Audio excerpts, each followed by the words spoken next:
안녕하세요. 자, 118회 전산회계 1급 이론 해설 강의 진행하도록 하겠습니다. 자, 2025년도 첫 번째 시행했던 118회 전산회계 1급. 자, 여러분들 시험 잘 보셨는지 궁금하네요. 자, 118회 이론 해설 강의를 진행하도록 하겠습니다. 먼저 전체적인 내용을 한번 살펴보도록 할게요. 전체적 본다면 회계 원리는 8문제, 원가액의 4문제, 부가가치세가 3문제가 출제가 됐고요. 자, 계산형 문제 4문제, 이론 서술형 문제가 11문제가 출제가 됐네요. 보통 계산형 문제가 3문제가 출제되는데 4문제, 1문제 더 출제됐다는 점에서 약간 어느 정도 계산 문제가 하나 정도 늘어났으니까 조금 그런 부분에서는 조금 난이도가 있었다라고 볼 수 있고요. 자, 상중하로 문제를 이제 분석해 봤을 때는 상해 문제가 2문제, 중해 문제 13문제. 그러니까 전반적으로는 평이하게 출제됐다라고 판단이 돼요. 이런 문제만 지금 국한해서 살펴본다면요. 그래서 마찬가지로 제가 이제 시험 때는 2월 9일이었죠. 2월 9일 일요일 시험이 있는 날은 제가 웬만하면 일정을 좀 비워두거든요. 그래서 여러분들 이제 부분 점수 Q&A 웬만하면 실시간 답변하려고 좀 대기를 하고 있어요.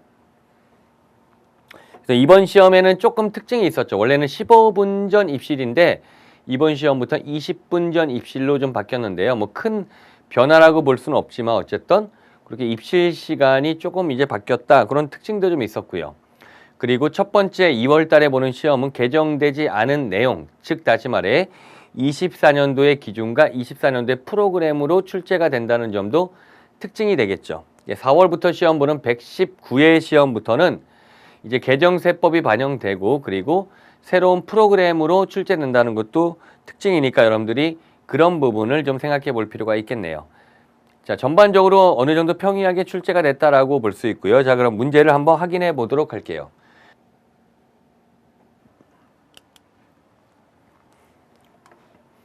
1번, 다음 중 손익계산서에서 제공할 수 있는 재무정보로 가장 적절한 것은? 손익계산서. 손익계산서니까 일정 기간의 경영성과를 나타내주는 재무제표가 되겠죠.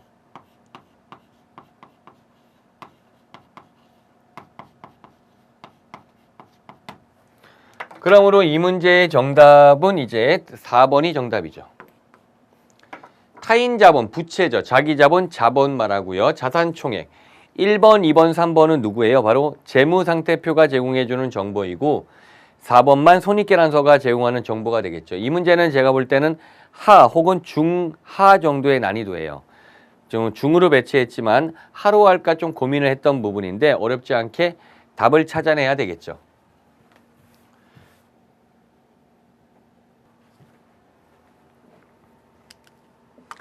이번 문제, 24년도 1월 1일 현재 외상매출금 잔액은 200만 원이다. 단기의 외상매출금 잔액 중 120만 원이 대손 처리된 경우 인식할 대손상합비는 얼마인가요? 단 기초대손 충당의 잔액은 100만 원이다. 이 문제는 대손 설정에 대한 문제가 아니라 대손 시에 대한 회계 처리를 물어보는 문제라고 볼 수 있겠죠. 대손 발생의 회계 처리는 우리가 중요하니까요. 사실 실무에서도 매우 중요한 문제라 볼 수 있겠죠. 대변에 외상 매출금이 감소한 거죠.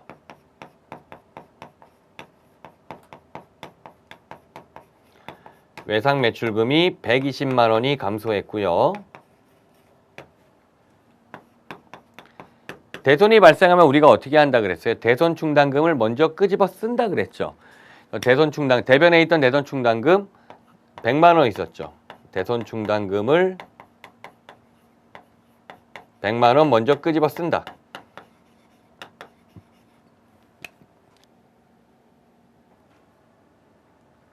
이게 1번이고 이 초과되는 금액이 대손상합비가 되겠죠. 대손상합비가 그러면 20만 원이 되겠죠.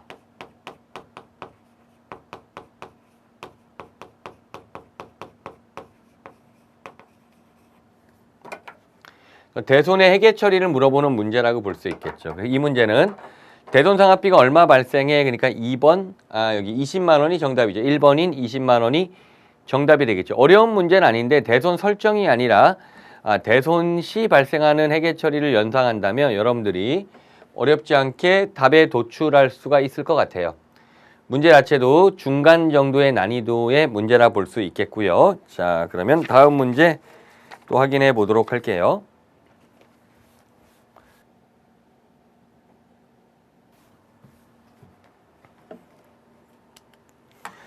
다음 문제는 3번 문제. 이 문제는 상해 문제로 배치를 했는데요. 왜냐하면 이 문제는 일단 지문이 좀 길어요. 기준서를 물어보는 문제죠. 지문이 좀 길게 나왔기 때문에 그래도 상으로 배치했지만 한 중상 혹은 상, 요 정도 사이에 있는 문제라 볼 수 있겠어요. 자, 옳지 않은 것을 물어봤고요. 1번, 재고자산은 취득 원가를 장부 금액으로 한다. 이건 옳은 말인데 다만 시가가 그러니까 순실현 가능같이 말하는 거죠. 취득 원가보다 높은 경우 시가를 장부 금액으로 한다. 재고자산의 평가는 저가법을 쓰죠. 원가와 시가인 순실현 가능 가치 중에 작은 금액이니까 이거는 높은 경우가 낮은 경우에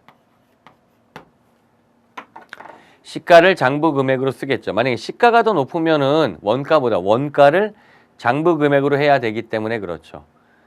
그래서 답이 1번이 돼요.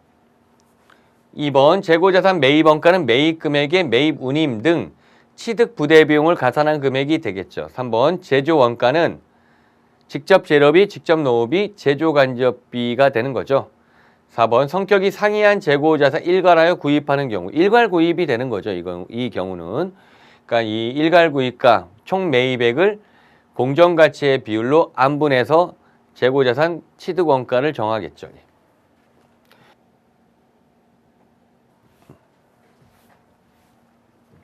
그러니까 아주 어려운 문제는 아닌데 그럼에도 불구하고 지문이 좀 길어서 제가 상으로 배치했고요. 4번 문제가 그래도 진정한 상해 문제라 볼 수가 있겠어요.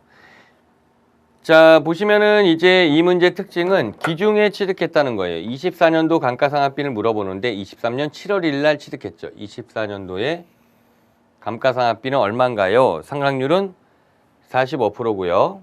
그리고 정률법 적용하고 취득원가는 2천만 원이 되겠네요. 편의를 위해 23년도부터 생각을 해볼게요. 23년 감가상각비.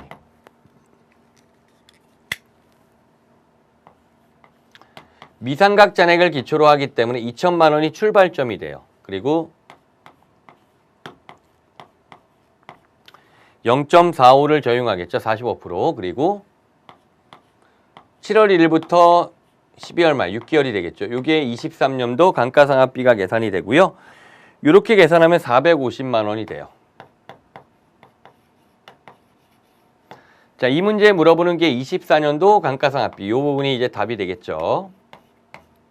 여기가 핵심인데 2천만 원인데 우리가 삼각된 건 빼야 되겠죠. 그게 얼마야? 450만 원이잖아요. 450만 원을 차감한 금액. 자, 이게 미상각 잔액이 되는 거죠. 여기에 45%가 돼요.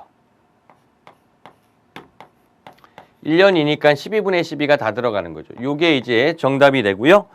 계산기를 누르면 697만 5천 원 나와요. 697만 5천 원. 이렇게 계산되기 때문에 정률법의 2000년도에 대한 상각비에 대해 물어봤고요. 특징은 기중에 취득했다는 면이 있어요. 이게 연수학계법 계산하는 거랑 약간 다르거든요. 자, 그래서 이렇게 1차 년도에 23년도에 2천만 원에 0.45, 12분의 6만큼 상각하고요. 2차 년도 여기서 출발하면 돼요. 2천만 원에서 미상각 잔액을 계산할 때 기초장부 금액이니까요. 450만 원을 차감한 금액이 기초장부 금액이 되고 여기에 45%.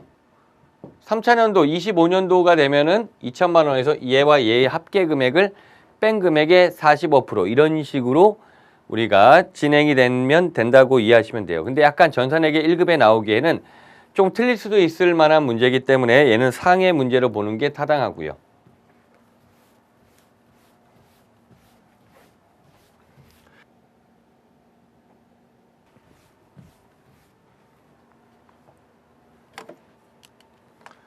오 번 문제 볼게요. 자, 단기 매매 증권에 대한 설명이다. 틀린 것을 물어보고 있네요.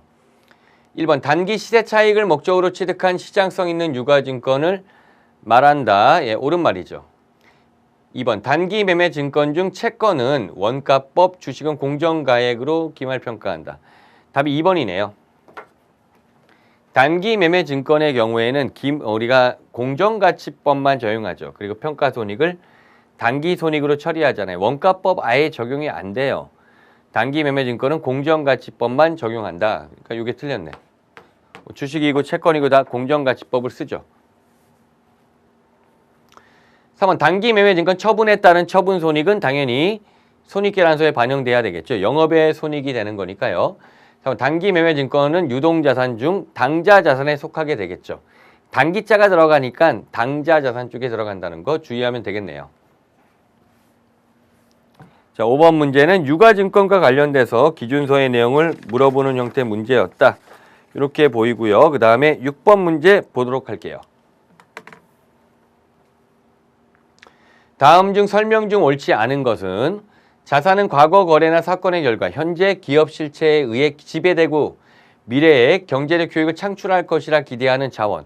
자산의 정의에 해당이 되겠죠. 2번은 기업의 자금 조달 방법에 따라 타인 자본과 자기 자본 구분한다. 타인 자본이 부채를 말하는 거고요. 자기 자본이 자본을 말하는 거죠.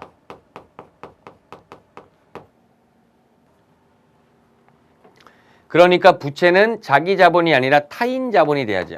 이럴 수가. 그러니까 2번이 정답이 되겠죠. 타인으로부터 빌린 빚을 의미한다. 그래서 2번이 틀린 지문이 되겠네요. 그러니까 부채가 타인 자본, 자본이 자기 자본이라 하는 거 아시죠? 그것만 알면 정답을 찾는데 문제가 없고요. 3번은 자본은 기업 실체 자산 총액에서 부채 총액을 차감한 잔여 지분 맞죠? 잔여액 또는 순자산을 말한다. 4번 비용은 기업 실체 경영활동과 관련한 재화의 판매 또는 용역의 제공 등에 따라 발생하는 자산의 유출이나 사용 또는 부채의 증가액이 맞겠죠. 예. 그래서 자산, 부채, 자본, 비용에 대한 정의들을 각각 물어본 거죠. 난이도는 중 혹은 중상 정도의 난이도인데 여러분들이 2번 지문을 읽어보면서 여기서 여러분들이 부채는 타인 자본이야. 이거를 캐치하고 있어야지 풀 수가 있는 문제라고 볼 수가 있겠네요. 예. 7번 자본에 대한 설명으로 틀린 것을 물어보고 있네요. 신주 발행비 단기 손익 처리한다. 벌써 답이 1번이네요. 신주 발행비는 어떻게 처리하죠? 발행가액에서 차감하죠. 신주 발행비는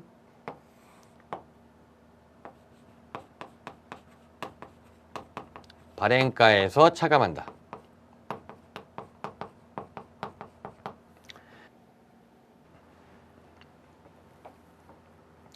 이 발행가액에서 차감한다는 의미가 어떻게 되는 거냐? 이거는 주할차가 있으면 주할차에 가산하는 효과가 생기고요. 주발초가 있을 수 있죠. 그럼 주발초가 차감하는 효과가 있죠. 그 효과가. 근데 어찌됐든 우리 신주 발행비 그러니까 뭐야? 자본 처리된다는 얘기죠. 사실. 그래서 신주 발행비가 있으면 발행가액에서 차감한다는 얘기고 주할차가 존재하면 주할차에서 가산하고 주발초가 있으면 주발초에서 차감하는 효과가 생긴다는 얘기예요. 2번 주식의 할증 발행 시 증가하는 자본금은 주식의 액면 발행 시 증가하는 자본금과 동일하다. 옳은 말이죠.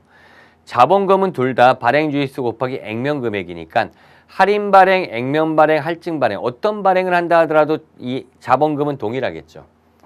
3번 자본은 자본거래와 손익거래로 분류된다. 그래서 자본의 경우 자본거래, 손익거래, 손익거래인 자본이 기타 포괄손익 누계액과 이익잉여금 자본거래인 자본이 자본금, 자본잉여금, 자본조정이 되죠. 주식발행 초과금은 자본잉여금 항목이 되겠죠. 예.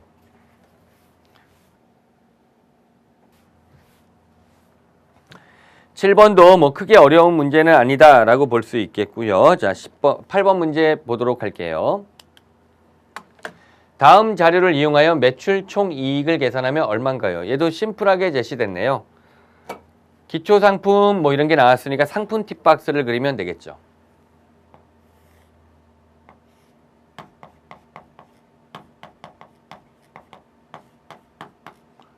자, 옮겨 보도록 할게요. 기초 상품이 100만 원. 단기 매입이 200만 원이 되네요. 그리고 기말 상품은 50만 원이에요. 이를 통해 우리는 매출 원가를 계산할 수가 있겠죠.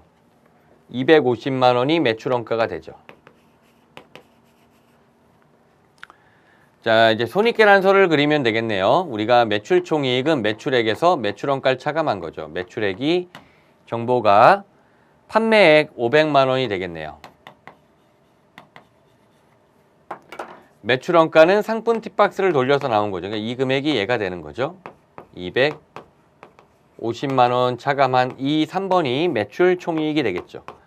그러므로 매출 총이익은 250만 원이 정답이 되겠죠.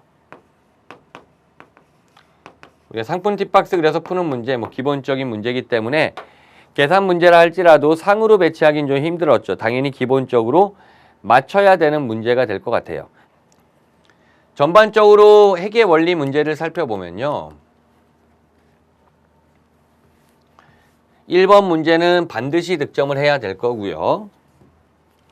그 다음에 2번도 득점을 해야 돼요, 사실은. 3번도 득점을 했으면 좋겠어요. 이건 좀 틀릴 수도 있을 수도 있다, 이 정도. 4번은 틀릴 수 있어요. 5번은 득점을 했어야 되고요. 6번도 득점을 했어야 되고 7번도 득점을 했어야 되고 8번도 득점을 했어야 돼요. 그러니까 약간 제가 여유 있게 준다 하더라도 한 문제 혹은 두 문제까지는 틀릴 수도 있어. 이 정도까지가 되는 거죠. 엄밀히 말하면 제가 볼 때 한 문제 정도 틀렸어야 될 것 같긴 해요. 자, 일단 다 맞히면 더 좋은데 한 문제, 두 문제 정도는 그래도 용인할 수 있는 범위 내에 있다. 이론에서 우리가 3문제, 즉 12문제 이상 득점하는 게 목표로 잡아주시면 돼요. 이론에서 12문제, 24점을 확보하면은 실무는 좀 더 합격하기가 쉬워진다는 얘기죠. 자, 원가 회계 4문제 볼게요. 9번, 자, 제조 원가에 대한 설명이다. 옳지 않은 것은 1번, 제조 원가는 제품을 제조하기 위해 투입한 경제적 자원을 말한다. 옳은 말이 되겠죠. 2번, 제조 간접 원가는 간접 재료비, 간접 노무 원가 등 제품을 생산하기 위해 투입한 직접 재료 원가와 직접 노무 원가를 이외의 모든 제조 원가를 말한다. 옳은 말이죠. 일단 제조 간접비가 누구예요? 제조 원가 중에서 직접 재료비와 직접 노무비를 제외한 나머지가 제조 간접비가 되겠죠. 이 안에는 간접 재료비나 간접 노무비가 포함이 되는 거죠. 3번, 직접 노무 원가는 제품을 생산하기 위해 투입한 생산직 종업원의 급여로, 여기가 맞는데 특정 제품에 직접 추적할 수 없는 노무 원가, 직접비가 들어가면 추적할 수 있는 이죠. 예. 그러므로 3번이 정답이 되겠네요. 직접 노무비는 추적 가능한 노무비가 되는 거죠. 4번, 직접 노무 원가와 제조 간접비의 합을 가공 원가 혹은 전환 원가라고 하죠. 그리고 이는 원재료를 완제품 전환하는 데 소요되는 원가를 말한다.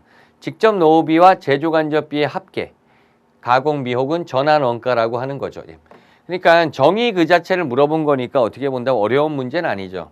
기본적인 원가액의 개념에 대한 정의를 물어본 거니까. 그래서 좀 길게 나왔지만 충분히 여러분들이 3번이 답이란 걸 찾을 수 있어야 될 것 같아요.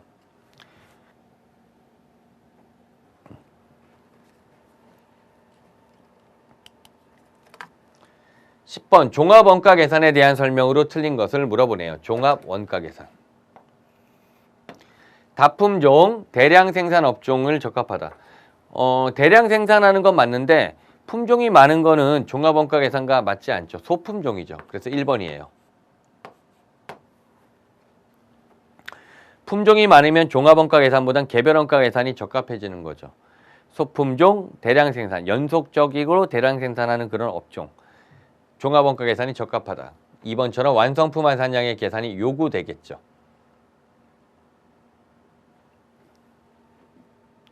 4번부터 볼까요? 제조 원가는 그렇죠. 공정별로 집계하고 그 공정을 통과한 제품 단위의 원가를 배분하는 거겠죠. 3번이 조금 헷갈릴 수 있는데 원가 요소별로 기초 제공품 원가와 단기 발생 원가를 집계한다. 종합원가 계산 문제 보면은 기초, 단기 이렇게 나오고요. 그 다음에 가공비, 재료비, 가공비 이렇게 나눠서 나오잖아. 지금 그 얘기하는 거예요.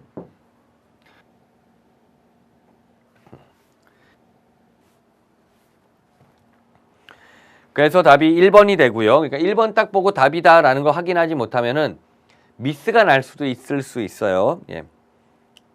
11번은 중 혹은 중상, 조금 애매하긴 한데, 자, 원재료 매입액은 800만 원이고 기말 원재료가 기초보다 30만 원 감소한 경우 원재료 얼마인가요? 원재료 계정을 그리면 되죠.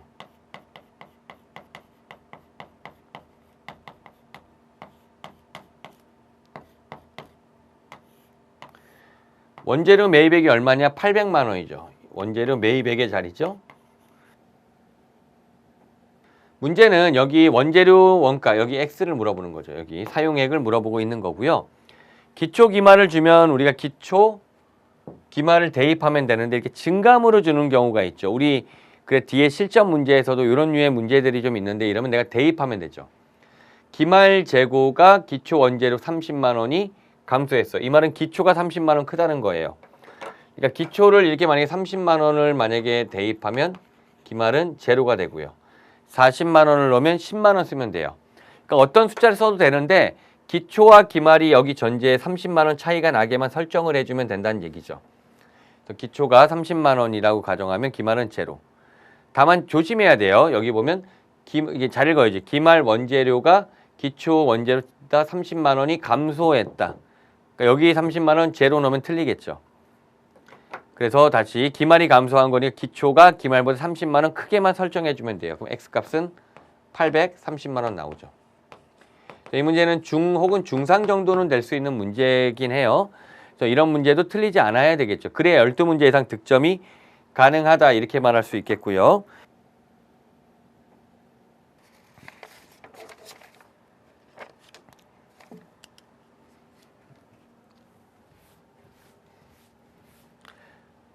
(12번) 문제 뭐 간단하게 나왔죠. 원가의 배분 기준으로 가장 적합하지 않은 것은 원가 배분 기준이 제가 암기할 건 아닌데 이런 것들이 있다 그랬거든요. 인수, 공부 중이 있다.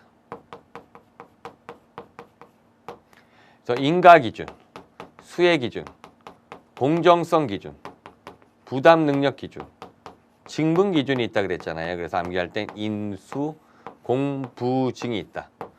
그러니까 인가 기준, 여기 뭐 수혜 기준, 부담 능력 기준은 다 있어. 보수주의 기준이라는 거는 아예 애초에 존재하지도 않는다는 얘기죠.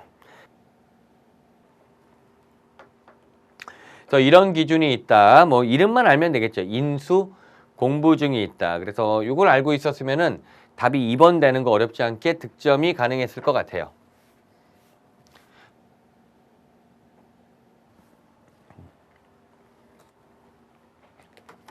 원가액의 네 문제 한번 난이도 볼까요? 9번 문제는 길게 나왔지만 원가의 개념 물어봤으니까 정확하게 여러분들 용어들 정리하고 있어야 되겠죠? 그렇다면은 3번이 정답이란 거를 어렵지 않게 득점을 했어야 되고요. 10번 문제는 이제 종합원가 계산, 뭐 개별원가 계산의 각각의 방법의 특징은 중요하잖아요. 그 특징에 대해 정확하게 정리가 되어 있다면 1번을 찾을 수가 있겠죠. 11번 문제 원재료 팁박스 그리면 되겠죠. 조심할 거는 얘는 증감으로 제시됐으니까 문제에서 제시한 그 증감액을 잘 체크해야 된다는 얘기죠. 12번 문제는 뭐 인수 공부증을 아시면은 여러분들이 득점하실 수 있을 것 같아요. 원가에게는 제가 볼 때 한 문제 혹은 전부 다 득점을 했었어야 될 걸로 판단이 되는 정도의 문제의 난이도였다고 볼 수 있겠어요. 13번 볼게요.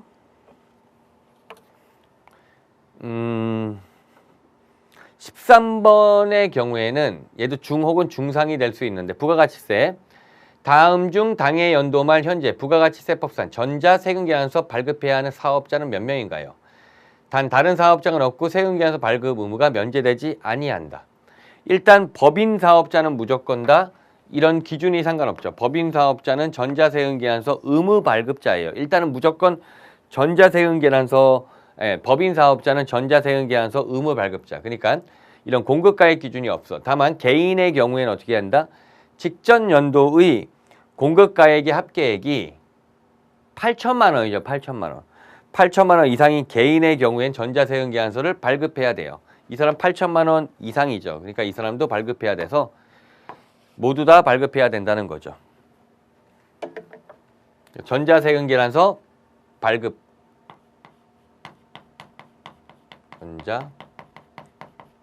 전자세금계산서 발급 의무자를 물어본 거죠. 예. 뭐 약간 여기는 뭐 작년 개정이긴 한데 개정이 좀 된 부분이 있고 사실 부가가치세법이 24년도에는 개정이 많이 됐어요. 작년에. 그런데 올해는 개정폭이 거의 없거든요. 우리 시험에 나오는 걸로는 거의 개정이 될 만한 요소가 없어요. 사실은. 그렇기 때문에 정확하게 얘네를 정리했어야 되겠죠. 그래서 법인사업자.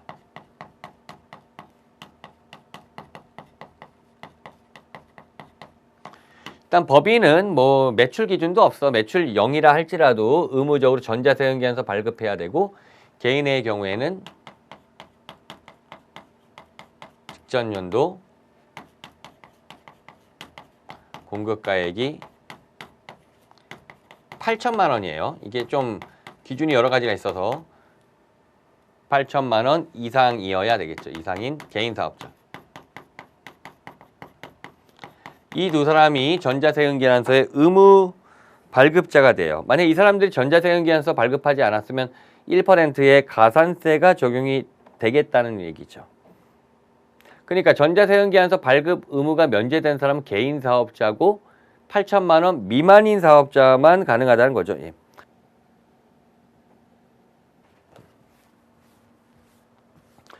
그러므로 간이가세자 규정이 작년에 복잡해졌잖아요. 그러므로 간이가세자의 기준은 1억 400만 원이 됐기 때문에 간이가세자 중에서도 어떻게 돼요? 전자세금계산서 발급 의무자가 발생하게 된 거죠. 예.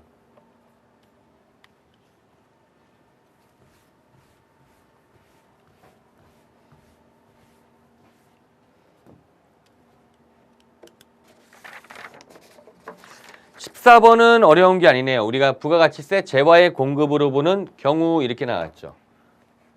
이건 뭐 정리가 돼야 되는 거니까 조세의 물납은 우리가 재화의 공급으로 보지 않는 거고 법률에 따른 공매, 경매, 수용 역시 재화의 공급으로 보지 않고 사업장별로 그 사업에 관한 모든 권리 의무를 포괄적 승계하는 사업량도, 이게 포괄적 사업량도죠.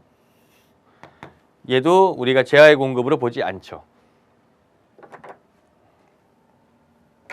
전제가 있지만은. 그리고 사업상 증여는 간주 공급이죠. 재화의 공급으로 보는 거죠. 그러니까 이건 쉬운 문제.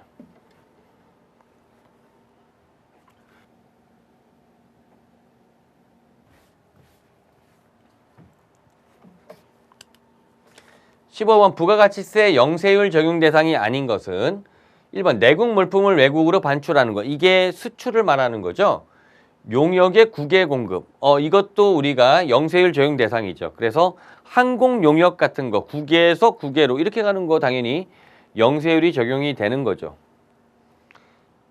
여기도 있네. 4번도 있네. 외국 항행 용역 공급. 이것도 뭐 같은 맥락이죠. 당연히 영세율 적용되는데 3번 보시면 주택가 이에 부수되는 토지의 임대 용역으로서 대통령령으로 정하는 거.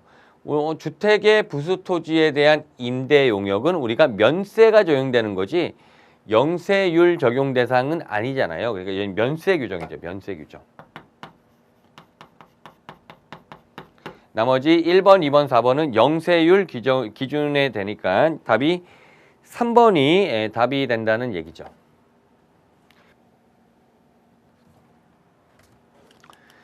자, 부가가치세 세 문제 한번 난이도 볼까요? 13번은 중 혹은 중상 정도는 될 것 같아요. 약간 그래도 까다로울 수 있을 수 있다. 14번은 반드시 맞춰야 되겠죠. 이 연습 우리가 얼마 많이 해요. 재화의 공급으로 보지 않는 것들 정리하고 간주 공급도 정리하고 하잖아요.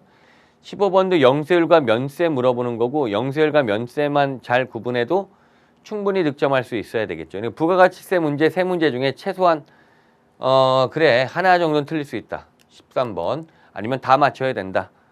자, 그렇다면은 물론 다 맞추면 좋겠지만 아까 전 제가 뭐라 그랬어요. 좀 넓게 본다면은 그래 회계 원리 2문제 정도, 원가회계에서 1문제 정도, 마지막으로 부가세에서 1문제 이렇게 틀려도 11문제를 득점하는 거예요. 우리 목표는 12개 이상이지만 11개만 득점해도 22점을 맞추는 거죠. 그래서 이론에서 한 문제 더 맞추는 게 매우 중요해요. 왜냐면 커트라인에 간당간당 하는 분들 이 하나를 더 맞추냐 못 맞추냐. 또 예를 들어 부분 점수가 좀 잘 안 맞은 분들도 있잖아요. 부분 점수에서 점수를 많이 잃은 분도 있을 수 있잖아요. 이런 분들한테는 어떻게 보면 한 문제 이론을 더 맞추냐 못 맞추냐가 합격을 가를 수 있는 기준점이 될 수 있기 때문에 여러분 이론 열심히 해서 최소한 11문제 이상은 득점할 수 있게 대비를 했어야 된다는 얘기죠.